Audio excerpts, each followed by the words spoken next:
Riddle here, and I got another book opinion for you. Alright, so today we're talking about Evil Genius by Jinks. Whatever you do, don't get caught. So, Evil Genius by Jinks, when I first picked it up, I was just in a tradable bookstore. I think it was called Second and Charles, and I saw this on the shelf, and I thought it really looked cool. Normally I don't pick up books like this because I don't like this size. I get intimidated by this size of books because they're like usually kind of smallish, but they usually have like 500 to 600 pages, which is the fact with this book, and like the pages are really, really thin. So I don't know. These small ones scare me more than like actual big books. Like I have no problem when a book is like 1,000 pages, but for some reason, like in my head, this size is like the scariest size a book could come. But I had to pick it up. I mean, it's kind of shiny. I don't know if you guys can see that, but it's like kind of shiny, and I thought that looked cool. It's called Evil Genius, and I have a deep love and fascination with villains. So of course, and then like this little sidebar, it has like this little picture here, and I believe this is the main character, and then this is his psychologist. And I just thought like it looked really, really cool and menacing, and like putting it on your shelf and like people walking by and seeing that. I love collecting books when they look good. I judge a book by its cover. It's important, okay? So now to my book opinion. I'm biased, so I like to call them opinions because that's what they are. So, Evil Genius by Jinks is a very fascinating book. It's not necessarily relatable for the average person. Most of us don't grow up with a psychologist that promotes villainy. I don't know what kind of life you have, but didn't really have that in my life. So, it's about this boy named Pidgeot. At the age of 7, he is caught hacking into the Pentagon, pretty much. He is told, well, his parents are told to take him to a psychologist to help him out so that he learns better. What they don't know, and what Cadell soon figures out, is that basically his psychologist and everyone around him have just been promoting him to be a villain his whole life. So, his understanding of morals, of right and wrong, are kind of topsy-turvy because he learns it from the perspective of a villain. So he learns how to manipulate, how to change things to his perspective, how to get even with others. He's, in a sense, very innocent. Like, when you're reading him and, like, his thoughts and, like, everything going on, like, you can really feel for the kid. But at the same time, like, you're a sociopathic genius who, like, will screw up everybody's lives because you don't care.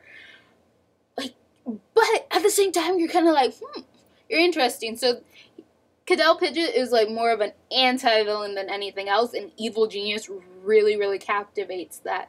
This kind of book, is the kind of book I like to call a brain book. So, if you're looking for a book that, oh, I'm just going to sit down, I'm going to read this, I'm going to have a good time, you know, because reading's fun, I would not suggest this book. This book is more if you're in the mentality to, like, concentrate and really, like, think things through, to take everything in, to adjust it in your mind while you're reading, to, like, really, like, you gotta use your brain. That's why it's called a brain book.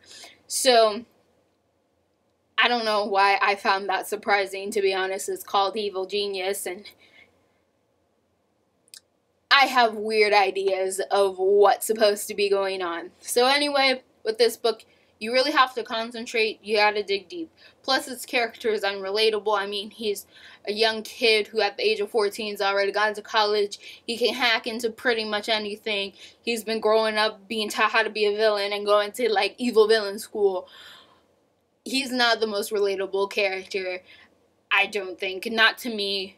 Maybe not to the majority of people. But despite all that, it's really, really intriguing to be inside his head. And I think it's because he's unrelatable that it's so much fun to be inside his head.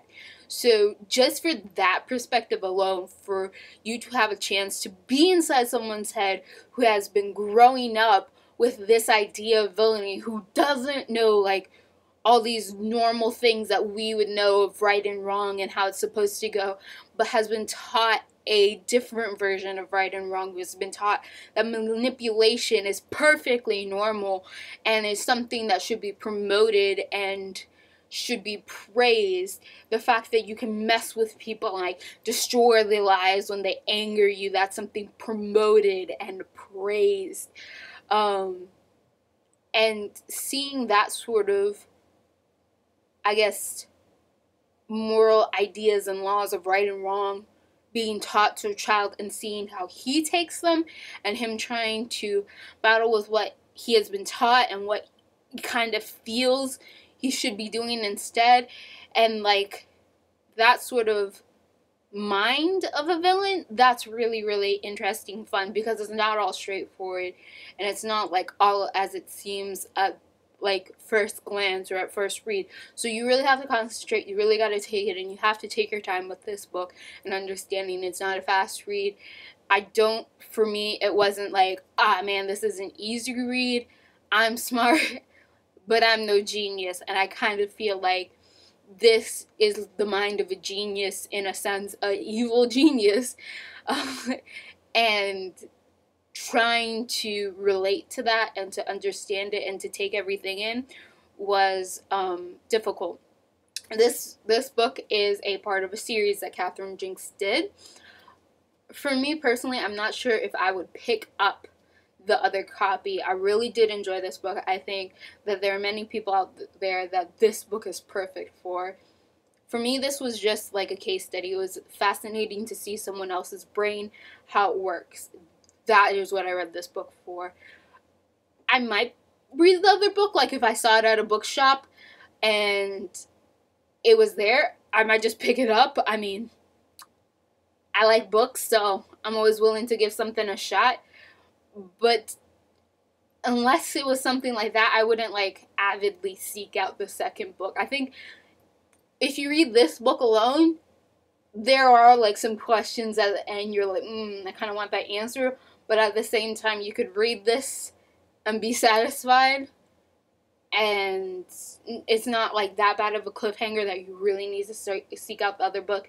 But it's left open enough that you understand there's a series.